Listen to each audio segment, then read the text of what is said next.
So let's talk about the very famous traveling salesman problem. In this problem, a salesman starts at his home city, needs to visit a list of cities, and come back home. He can visit the cities in any order as long as he makes it to each one. What is the optimal way in which he can do this? Normally, we're minimizing distance. You can minimize other things. You can minimize cost, time, whatever. Those might be related, they might not. So formally, this is a network problem. We're given a network of n vertices in which there is an edge between every pair of vertices, labeled with some number. What is the shortest path, starting at a vertex, visiting every other vertex exactly once, and returning to the original vertex? So let's talk about some ways in which to do this. First way is brute force. Brute force means list all the possibilities, see what the minimum cost is.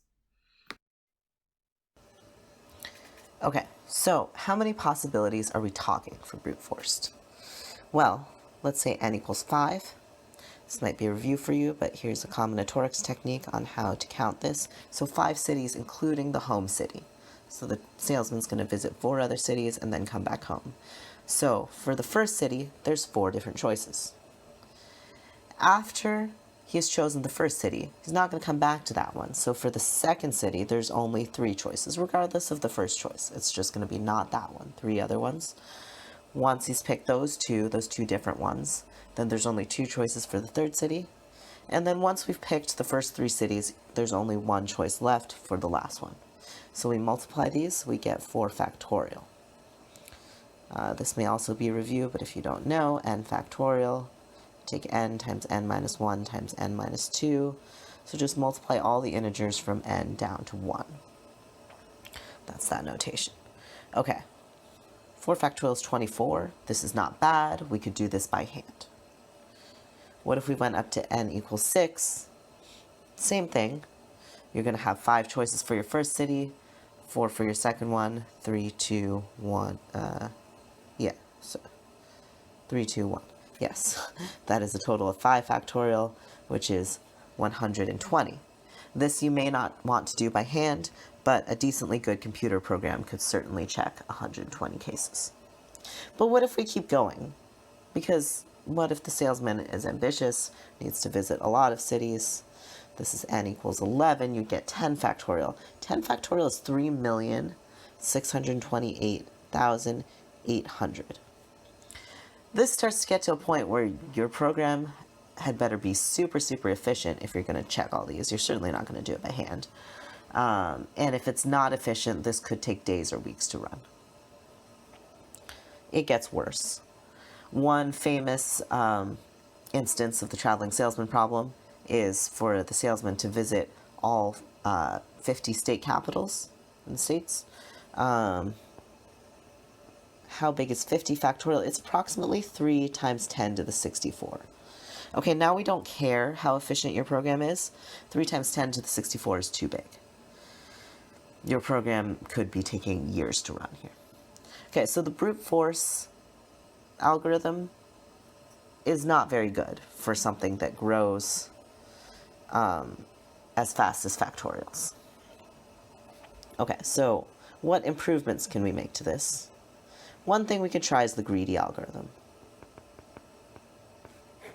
And to show this, we're going to look at an example where n equals 5. So home city, 4 other cities, O for origin. We're going to visit A, B, C, and D in some order and come back.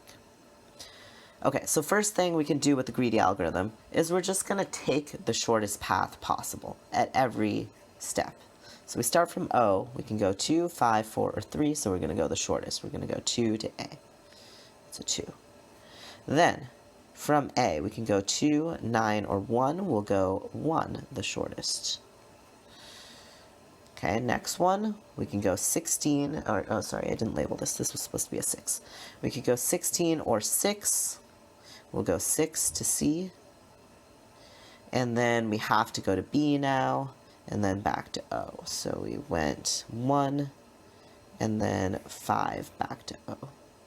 So that is a total of 15. So that's one path, 15. What do we learn from this 15 is that we will never use the edge BD. Because the edge BD by itself is 16. We already found a path that was 15 total. Definitely not going to use that. Okay, there we can eliminate a lot of paths. Because if we go OAD, what if we wanted to go to B and then C? Oh, but we can't do that because this uses the edge BD. DB is the same edge. Okay, so we can't do that.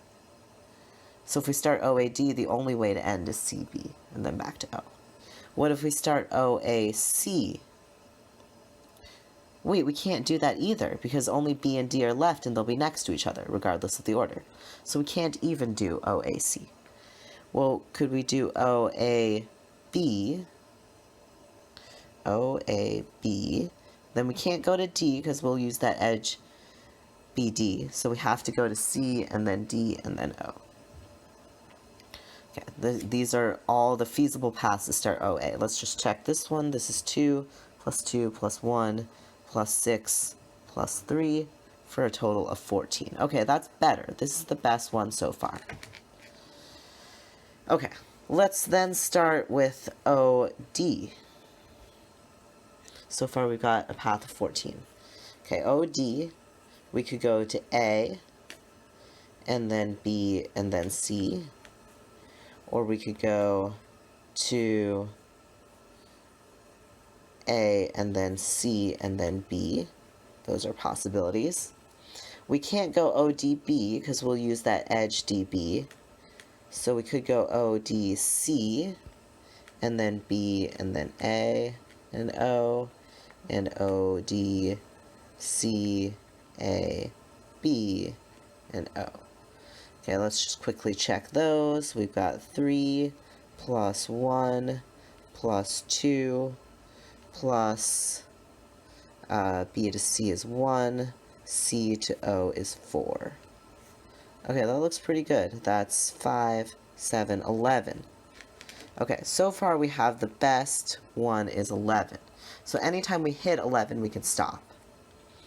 Let's check this. We've got 3 plus 1 plus 9. That's already too big. 9 plus 1 plus 3 is 13, so we stop there.